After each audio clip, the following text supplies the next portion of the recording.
নমস্কার বন্ধুরা, শ্রাবণী রান্নাঘরে আপনাদের সবাইকে স্বাগত জানিয়ে আমি প্রতিদিনের মতো আবারও আজকের একটা রান্নার ভিডিও নিয়ে আপনাদের সামনে চলে এসেছি। আজকের আমি আপনাদের একটা শীতের পালং শাক গাজর দিয়ে একটা ইউনিক রেসিপি বানিয়ে দেখাবো। আশা করি আপনাদের ভালো লাগবে। তার জন্য কিন্তু আমার পুরো ভিডিওটা আপনাদের দেখতে হবে। আর দেখা শুরু করার আগে একটা লাইক দেবেন, সুন্দর একটা কমেন্ট করবেন আর শেয়ার করতে ভুলবেন না। তাহলে চলুন আজকের আমি এই ইউনিক রেসিপিটা কিভাবে বানিয়েছি সেটা আপনারা একবার দেখে নিন। রান্নাটা করার জন্য প্রথমে আমি এখানে দেখুন গ্যাসটা অন করে একটা কড়া বসিয়ে দিয়েছি। এইবার আমি কড়ার মধ্যে দিয়ে দেব প্রথমে পেঁয়াজ। এখানে কিন্তু একটা মাঝারি সাইজের পেঁয়াজকে এইভাবে একটু সরু সরু কেটে রেখেছিলাম, সেই পেঁয়াজটা আমি এখানে দিয়ে দিচ্ছি। আর দেব আমি এখানে কয়েক কোয়া রসুন, 6 কোয়া রসুন দিয়ে দিলাম, 5-6 কোয়া। আর দিলাম একটা কাঁচা লঙ্কা, মাঝখান থেকে ফাটিয়ে রেখেছিলাম, সেটা দিয়ে দিলাম। আর আমি এর মধ্যে দিলাম হাফ চামচ পোস্ত, হাফ চামচ কালো সর্ষে আর হাফ চামচ সাদা সর্ষে। এইবারে এই সমস্ত কিছু কিন্তু একটু শুকনো খোলায় ভালোভাবে নেড়ে নেব। এটা কিন্তু শুকনো খোলায় এইভাবে একটু গ্যাসটাকে একেবারে লোতে দিয়ে দেবেন, দিয়ে এইভাবে কিন্তু একটু সময় নেড়ে নিতে হবে। আর আমি প্রতিদিনের মতো আপনাদের একটা কথাই বলবো যে প্লিজ আমার ভিডিওটা আপনারা টেনে টেনে দেখবেন না, পুরো ভিডিওটা দেখুন, আশা করি আপনাদের ভালো লাগবে। দেখুন আমি কিন্তু এই সমস্ত কিছুগুলো কড়াই দিয়ে একটু এইভাবে নেড়ে চেড়ে নেব। আর এই সময় কিন্তু গ্যাসটা একেবারে লোতে দিয়ে রাখবো, দিয়ে একটু এইভাবে শুকনো খোলা এটাকে ভেজে নিতে হবে। এটা ততক্ষণ পর্যন্ত ভাজবেন যতক্ষণ না পর্যন্ত এই যে সর্ষেগুলো দিয়েছি এই সর্ষেগুলো দেখবেন একটু পরে কিন্তু ফুটফুট করে আওয়াজ হবে। যতক্ষণ পর্যন্ত কিন্তু এটাকে এইভাবে একটু ভেজে নেব। গ্যাসটা লোতে দিয়ে এটা কিন্তু আমার ভাজা হয়ে গেছে। আর দেখতে পাচ্ছেন সর্ষেগুলো কিন্তু ফুটফুট করে আওয়াজ হচ্ছে, তার মানে হচ্ছে এটা হয়ে গেছে। এইবারে আমি এটাকে নামিয়ে নেব, নামিয়ে একটু ঠান্ডা করে নেব। বাটির মধ্যে আমি এগুলো নামিয়ে নিয়ে এখানে কিন্তু একটু ঠান্ডা করে নিয়েছি। আর এটা কিন্তু অবশ্যই একটু ঠান্ডা করে নিতে হবে।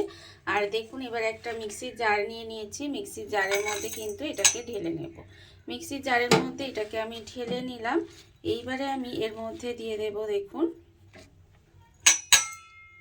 আমি এগুলো ঢেলে নিয়েছি। এইবারে আমি এর মধ্যে দিয়ে দেব এখানে অল্প সামান্য একটুখানি পালং পাতা কুচি, খুব বেশি কিন্তু দিইনি, দেখতেই পাচ্ছেন অল্প সামান্য একটু দিয়েছি। আর দেব আমি এখানে 1 মুঠ মতো ধনে পাতা। এখানে কিন্তু ধনে পাতাটা আমি ডান্ডি সমেতই দিয়ে দিচ্ছি, ধনে পাতাগুলো এর মধ্যে দিয়ে দিলাম।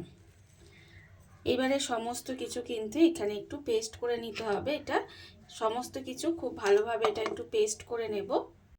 মশলাটা আমার এখানে রেডি হয়ে গেছে, মশলাটা আমি এখানে রেডি করে নিয়েছি। এইবারে এটাকে আমি একটা বাটির মধ্যে ঢেলে রেখে দেব। মশলাটা আমি এখানে বাটির মধ্যে ঢেলে নিয়েছি। এবারে দেখুন এই মিক্সির মধ্যেই এবার দিয়ে দেব, এখানে আমি রেখেছি মুসুর ডাল।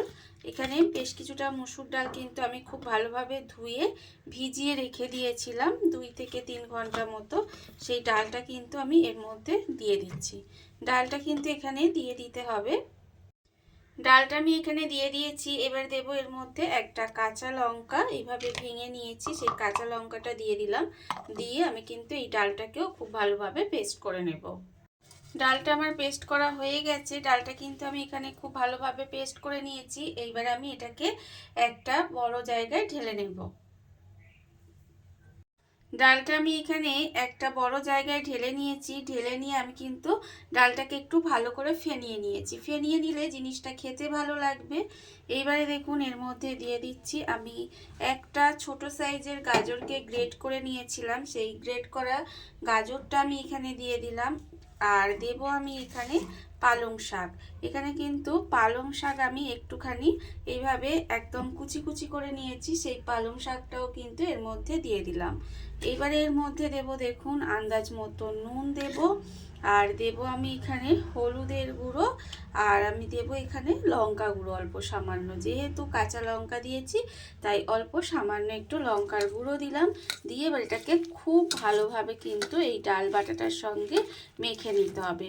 খুব ভালোভাবে কিন্তু এটাকে একটু চটকে চটকে মেখে নেব। আর আমার চ্যানেলের নতুন বন্ধু পুরনো বন্ধু সবাইকেই বলছি আমার তরফ থেকে অনেক অনেক ভালোবাসা। নতুন বন্ধুদের বলবো যদি আমার চ্যানেলটা সাবস্ক্রাইব করেন তাহলে পাশে থাকা বেল বাটনটা অবশ্যই প্রেস করে দেবেন, যাতে আমি যখনই কোনো নিত্য নতুন ভিডিও আপলোড করব তখনই আপনাদের কাছে নোটিফিকেশান চলে যাবে এবং আপনারা আপনাদের সময় মতো সেটা দেখে নিতে পারবেন। আর পুরনো বন্ধুদের বলবো এইভাবে আমার পাশে থাকার জন্য, আমাকে এগিয়ে যেতে সাহায্য করার জন্য আপনাদের অসংখ্য অসংখ্য ধন্যবাদ। দেখুন এই রান্নাটা কিন্তু যখন দেখবেন বাড়িতে মাছ মাংস থাকবে না বা মাছ মাংস একঘেয়ে খেতে অনেক সময় দেখবেন ইচ্ছা করে না, তখন কিন্তু এইভাবে আপনারা রেসিপিটা বানিয়ে দেখতে পারেন। খেতে কিন্তু অসম্ভব সুন্দর হয়। এই দিয়েই কিন্তু আপনারা সমস্ত ভাতটা খেয়ে নিতে পারবেন। দেখুন আমি কিন্তু সমস্ত কিছু এখানে খুব ভালোভাবে একটু মেখে নিয়েছি। সমস্ত কিছু এখানে কিন্তু খুব ভালোভাবে মেখে নিয়েছি, মাখা হয়ে গেছে। আর অন্যদিকে দেখুন আমি কিন্তু আবারও গ্যাসটা অন করে কড়া বসিয়ে দিয়েছি। এইবারে আমি কড়ার মধ্যে দিয়ে দেব সর্ষের তেল। এখানে কিন্তু একটু বেশি পরিমাণেরই সর্ষের তেলটা দিতে হবে। এখানে তেল দিয়ে দিচ্ছি, দিয়ে তেলটাকে এবারে গরম হতে দেব। তেলটা কিন্তু প্রথমে খুব ভালোভাবে একটু গরম করে নিতে হবে। তেলটা আমার এখানে গরম হয়ে গেছে। তেলটা কিন্তু এখানে আমি খুব ভালোভাবে গরম করে নিয়েছি। এইবারে আমি যেটা মেখে রেখেছিলাম সেটা থেকে কিন্তু অল্প অল্প করে নেব, নিয়ে কিন্তু এর তেলের মধ্যে দিয়ে দেব। দেখুন এইভাবে কিন্তু অল্প অল্প করে নিয়ে তেলের মধ্যে এইভাবে দিয়ে দিতে হবে। দিয়ে যেভাবে আমরা ঠিক বড়া বানাই সেইভাবে কিন্তু বানিয়ে নেব। খেতে কিন্তু ভীষণই সুন্দর হয়। আপনারা কিন্তু এইগুলো শুধু মুখে স্ন্যাক্স হিসাবে খেতে পারেন, তবে আমি যেইভাবে দেখাচ্ছি সেইভাবেও কিন্তু রান্না করে ভাত দিয়ে খেতে পারেন। ভাত দিয়ে বিশেষ করে ভালো লাগবে, তবে রুটি দিয়েও খেতে পারেন। এইভাবে কিন্তু আপনারা বানিয়ে খেতে পারেন। ভীষণই ইউনিক একটা রেসিপি, খেতে কিন্তু ভীষণই ভালো হয়। আর এই শীতকালে এরকম পালং শাক গাজর থাকতে থাকতে কিন্তু এইভাবে রান্নাটা করে দেখতে পারেন। দেখুন এইভাবে কিন্তু এক পিঠটা হলে তবে কিন্তু আমি উল্টো পিঠটা একটু ঘুরিয়ে দেব। বড়াগুলো আমি এখানে দেখুন উল্টিয়ে পাল্টিয়ে কিন্তু লাল করে ভেজে নিয়েছি। আর এক পিঠ হওয়ার পরে কিন্তু আমি এটাকে ঘুরিয়ে উল্টো করে ভেজে নিচ্ছি। এইভাবে উল্টিয়ে পাল্টিয়ে লাল লাল করে কিন্তু ভেজে নিতে হবে। আর দেখুন এই তিনটে বড়া কিন্তু আমার ভাজা হয়ে গেছে, এর থেকে আর বেশি ভাজবো না। এবারে এগুলোকে তুলে নেব। এগুলোকে কিন্তু তুলে আলাদা করে রেখে দিতে হবে। দেখুন এইভাবে কিন্তু একটু লাল করে ভেজে বড়াগুলোকে আলাদা করে তুলে রেখে দেব। সমস্ত বড়াগুলো আমি তুলে নিয়েছি, আর আগে প্রথম ব্যাচের বড়াগুলো। এইবারে দেখুন অন্যদিকে কিন্তু আবারও যে মাখাটা আছে তার থেকে এইভাবে অল্প অল্প করে নেব, নিয়ে আবারও কিন্তু এই বড়াগুলোকে একইভাবে ভেজে নেব। সমস্ত বড়াগুলো কিন্তু এইভাবে প্রথমে ভেজে নিতে হবে। সমস্ত বড়াগুলো আমি ভেজে আলাদা করে রেখে দিয়েছি। এবারে যে তেলটা আছে সেই তেলের মধ্যেই কিন্তু রান্নাটা করব। এবারে দেখুন তেলের মধ্যে প্রথমে দিয়ে দেব, প্রথমে যে আমি এখানে মশলাটা পেস্ট করে রেখে দিয়েছিলাম সেই মশলাটা কিন্তু আমি এখানে দিয়ে দিচ্ছি। মশলাটা দিয়ে মশলাটা কিন্তু প্রথমে একটু ভালোভাবে ভেজে নেব। মানে তেলের মধ্যে মশলাটা দিয়ে কিন্তু একটু সময় এইভাবে একটু কষিয়ে নিতে হবে। দেখুন এইভাবে কিন্তু মশলাটাকে একটু কষিয়ে নেব। মশলাটা আমার এখানে কষানো হয়ে গেছে। দেখুন তেলের মধ্যে কিন্তু আমি এটা একটু সময় কষিয়ে নিয়েছি। এবার আমি এর মধ্যে দিয়ে দেব আন্দাজ মতো নুন, আর দেব আমি খুব সামান্য একটু 2-4 দানা চিনি, আর দেব অল্প সামান্য একটু লঙ্কার গুঁড়ো। এইবারে আমি এর মধ্যে দিয়ে দেব অল্প একটু জল। অল্প একটু জল দিয়ে ভালো করে এটাকে আরেকটু কষিয়ে নেব, না হলে কিন্তু মশলাটা পুড়ে গেলে তখন কিন্তু খেতে ভালো লাগবে না। তাই অল্প একটু জল দিয়ে কিন্তু এবারে মশলাটাকে আবারও একটু সময় খুব ভালোভাবে কষিয়ে নিতে হবে। আর এইভাবে আপনারা রেসিপিটা বানিয়ে দেখবেন, খেতে কিন্তু ভীষণই সুন্দর হয়। দেখুন এইভাবে কিন্তু আরেকটু সময় এটাকে আমি কষিয়ে নেব। মশলা আমার এখানে কষানো হয়ে গেছে, দেখুন এটাও কিন্তু খুব ভালোভাবে কষিয়ে নিয়েছি। এইবারে আমি এর মধ্যে দিয়ে দেব জল। এখানে কিন্তু জলটা একটু বেশি দিতে হবে, কারণ বড়াগুলো একটু জলটা টেনে নেবে গ্রেভিটা, সেই জন্য একটু জলটা বেশি দিলাম। দিয়ে এবার এটাকে ঢাকা দিয়ে কিন্তু এই গ্রেভিটা একটু ফুটতে দেব। ঢাকা দিয়ে কিন্তু এই গ্রেভিটা একটু ফুটিয়ে নিতে হবে। গ্রেভিটা আমার এখানে ভালোভাবে ফুটে গেছে, গ্রেভিটা কিন্তু এইভাবে খুব ভালোভাবে ফুটিয়ে নিয়েছি। এইবারে দেখুন যে বড়াগুলো বানিয়ে রেখেছিলাম সেই বড়াগুলো কিন্তু একটা একটা করে এর মধ্যে দিয়ে দেব। এইভাবে কিন্তু বড়াগুলো একটা একটা করে দিয়ে দিতে হবে।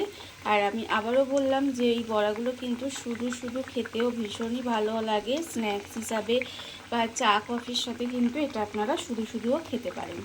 বড়াগুলো দিয়ে আমি আর ঢাকা দেব না, এবার এটাকে উল্টিয়ে পাল্টিয়ে একটু সময় রান্না হতে দেব। দেখুন এইভাবে কিন্তু একটু উল্টিয়ে পাল্টিয়ে রান্না করে নিতে হবে।